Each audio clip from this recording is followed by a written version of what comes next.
Hello learners, welcome to TechMex. This video is for your understanding about the methods, using which, the plastic parts we use in our daily life are made. You will know about the types, working, and applications of the techniques. These are the processes widely used for making plastic parts. Injection molding, profile extrusion, blow molding, compression molding, thermoforming, and rotomolding. Injection molding. This is the most widely used process for plastic parts. You can see here, this arrangement consists of a piston, a die, and heated plastic. Die is made of two parts, one is fixed, and other is movable. There exists a cavity along the line joining them. The heated plastic is injected into the die, with the help of screw or ram and piston arrangement. The plastic takes the shape of the cavity in the die. Cooling liquids are circulated in the dies to take out the heat from the die, thereby allowing the part to solidify. The outer die is moved out and molded part is pushed out by the ejector pins. This technique is used for mass production only.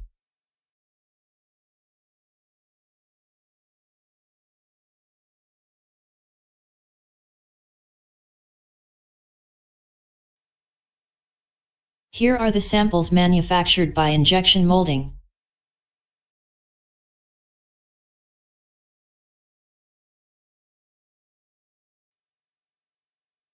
The next type is extrusion molding. This process is used for manufacturing long profiles of uniform cross-section. This is similar to injection molding, but, in place of die, an extruder is used. The extruder consists of a mouth matching to the profile required. This process is used for manufacturing hollow profiles, roof sheets, partition sheets and many more.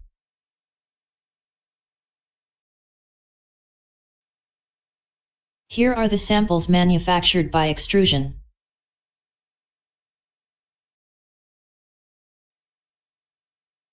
The next type is blow molding. This is an extension for extrusion molding. Once the plastic is extruded from the extruder, it is fed in between two movable dies. Compressed air, or gas, is drawn into the extruded plastic. This gas pressurizes the plastic towards the walls of the die, to take the shape of the cavity in the die, by maintaining equal wall thickness. This process is widely used for containers manufacturing.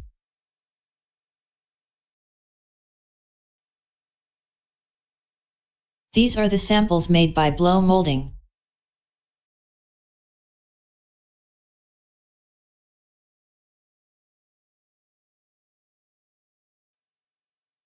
The next type is compression molding. In this process, plastic is heated to high temperatures, and is pressed between two dies, forcing the plastic to take the shape of die cavity.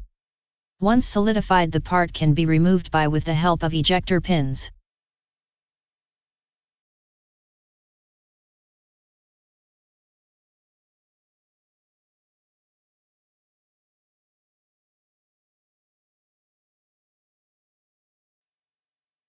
Here are the samples made by compression molding.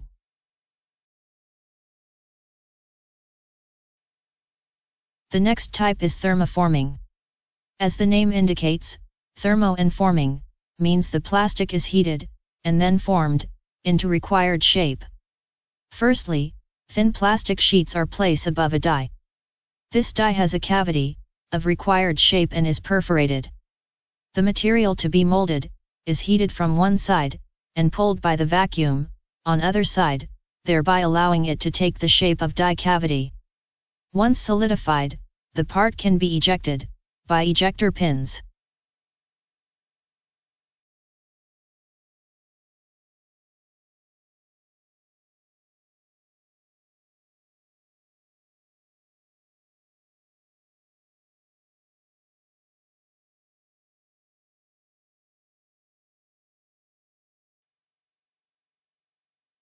Here are the samples made by thermoforming.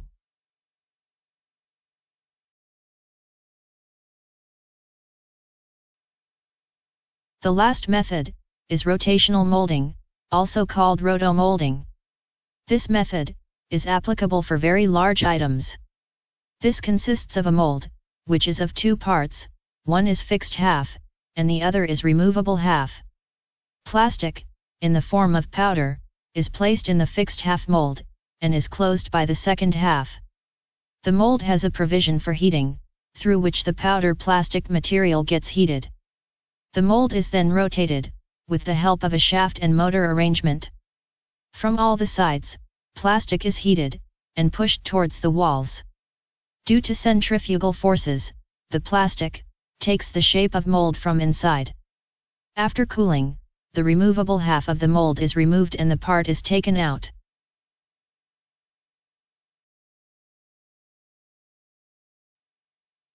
Here are the samples of products which are manufactured by using rotomolding.